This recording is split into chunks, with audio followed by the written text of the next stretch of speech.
so new. We're one of the best doctors in Indiana.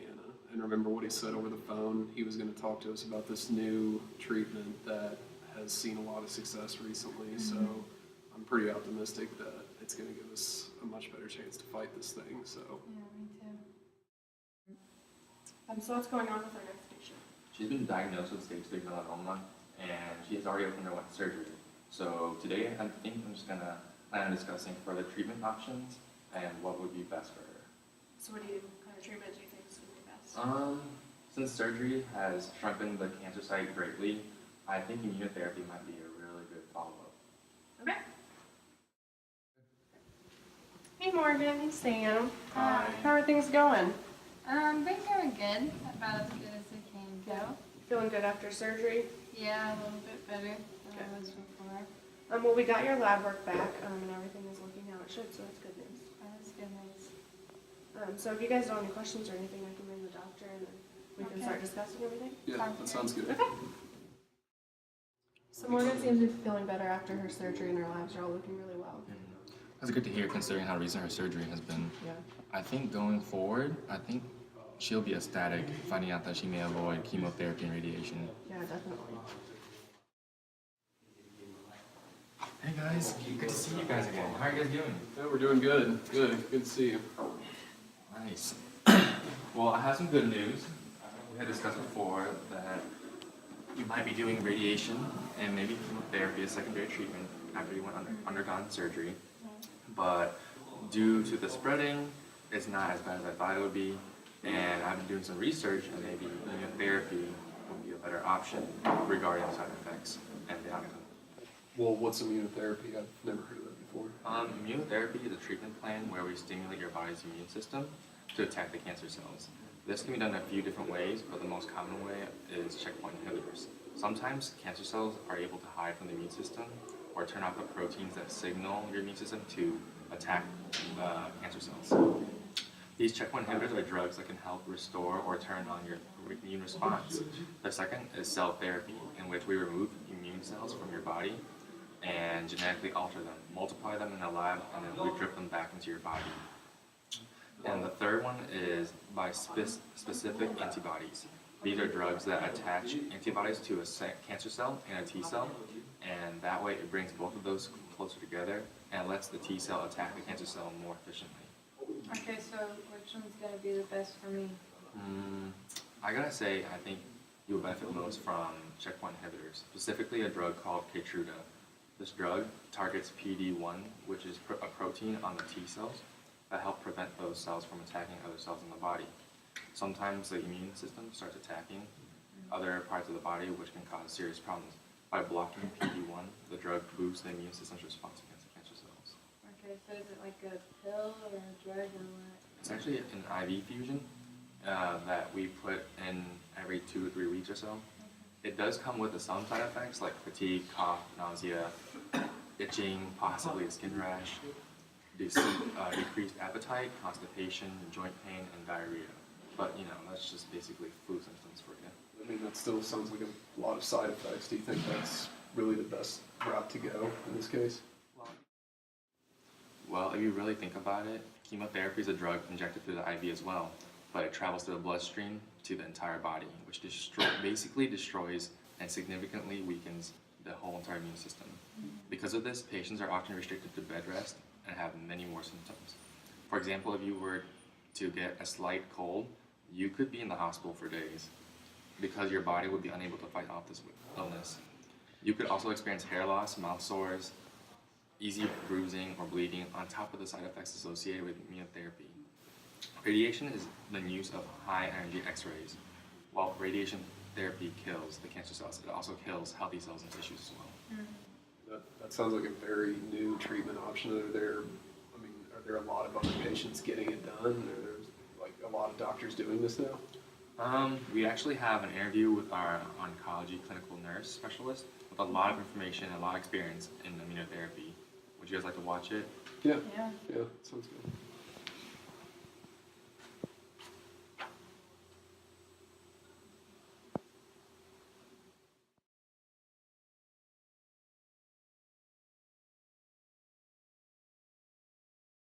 At the basic level for immunotherapy with our cancer patients, we tell them that what happens is your immune system is not working well to identify the cancer cells. And so with the immunotherapy, what it does is it helps to boost your immune system so that it recognizes the cancer cells as cancer cells and actually helps to kill them off. Because normally cancer cells can disguise themselves, and then your normal T cells within your body can't recognize that. There are some patients who are more educated that want deeper information, and so when we get those types of patients, then we go deeper into the explanation and maybe videos or blogs or something like that they need more information. But the basics is that we explain to them that we're boosting their immune system to help kill the cancer cells.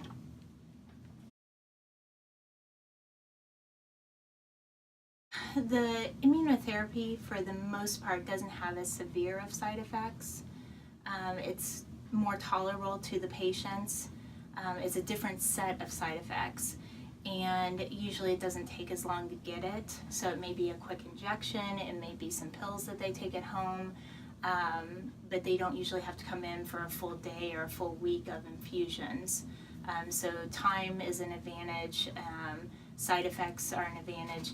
You still feel bad with the side effects, but it's not as life-threatening usually, and if they do get like what we call a grade 3 or 4 side effect, which is the really bad ones, then we can usually reverse those pretty quickly with just some steroids or antihistamines.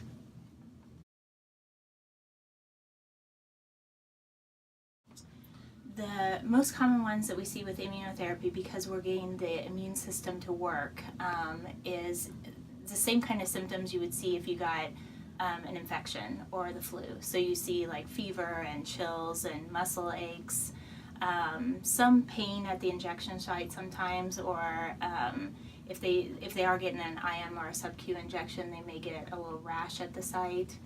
But those are the most common ones that we see. And then in terms of chemo or radiation, those affect your bone marrow. They affect your fastest growing cells in your body a lot quicker.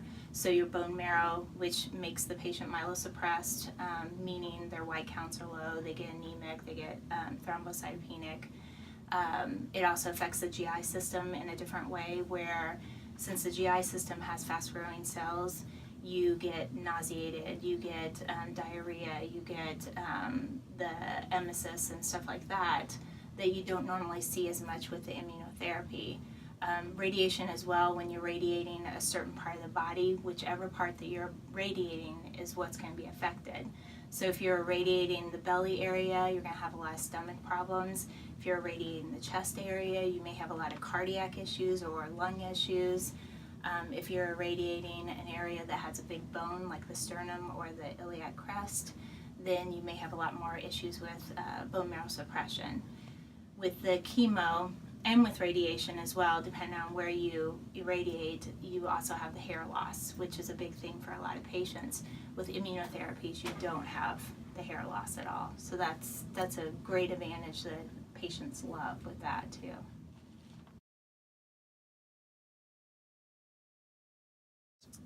It depends on the cancer.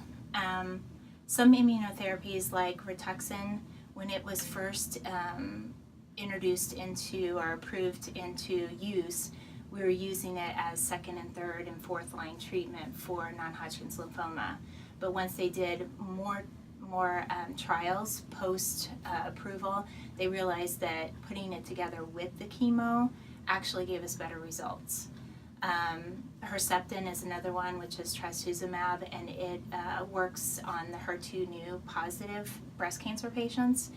And again, at first we weren't giving it with the chemo, but now we do. Once it got original approval, it was by itself, and then eventually we do more trials, and then we see the effects of it together.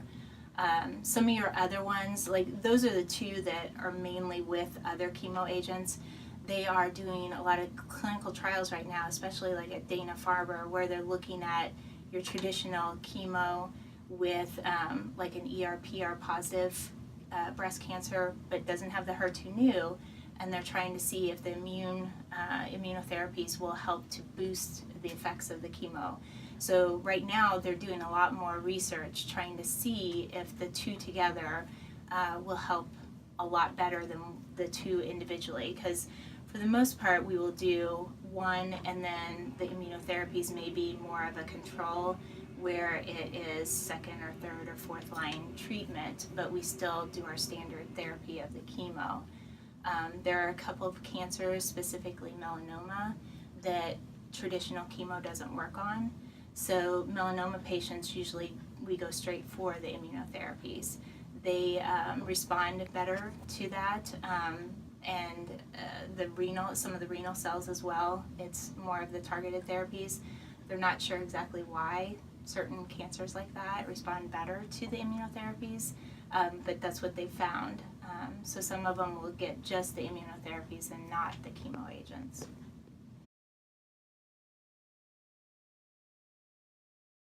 They are actually at I think towards the beginning of really understanding of how good the immunotherapies are.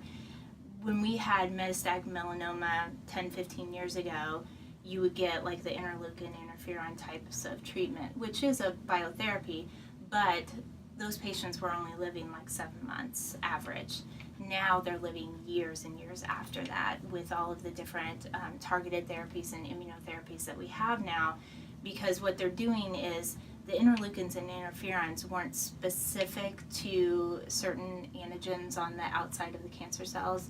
Now we're getting to the point with immunotherapies and targeted therapies that we can figure out what kind of antigens are on the outside of the cells and what kind of interactions are going on, that we can block certain areas on the outside of the cell or the inside of the cell to keep the cells from replicating. So going forward, we're going to see more and more good responses, and patients are going to be living longer. They may still have the tumors, but it's going to be more of a control, more of a chronic disease process, I think, than your normal, like our chemo agents. You get the chemo, you get resistant to it, and then sometimes we don't have any other options. With the immunotherapies, we can target those specific cells, and then they've got other options beyond that. So, and they can take those long term. Chemo, we do like maybe 6 cycles every 3 weeks. Immunotherapies, we can continue to give those every 2 weeks, every 3 weeks, or whatever the cycle is for that specific drug and that specific cancer, and we continue to give those until they have side effects that cause problems. And then at that point we would stop them or we would try something else. So we can use them a lot longer than we can just our normal chemo agents. So I think going in the future, we're going to see a lot more success rates with it, and we already have. It's just, it's still very new.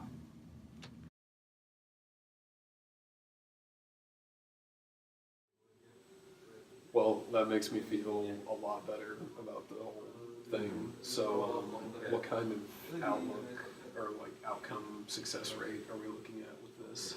Well, in general, checkpoint inhibitors have a 20 to 40% chance of working on general cancers, but the success rate skyrockets when you're a melanoma patient. And the drug Keytruda has the best long-term outcome for treating melanoma that has spread to other organs, which shows in a 40% 3-year survival rate. Okay. So how does this compare to chemotherapy and radiation? Okay. For chemotherapy, in terms of 5-year cancer survival rate, it's just over 2%. For radiation, the success rate is higher, but it's only often used when the cancer has metastasized and spread to other parts of the body, which is why, in your case, it wouldn't really do you much. So instead, we are thinking about opting for immunotherapy, which has a way higher success rate. Okay. I know this is a lot of information taken today, but just know that you're in the right hands. And I'm just wondering, do you have any questions that you didn't have answered yet? I don't think so. Yeah, I think we're good. Good to see you guys. Yeah, thank you.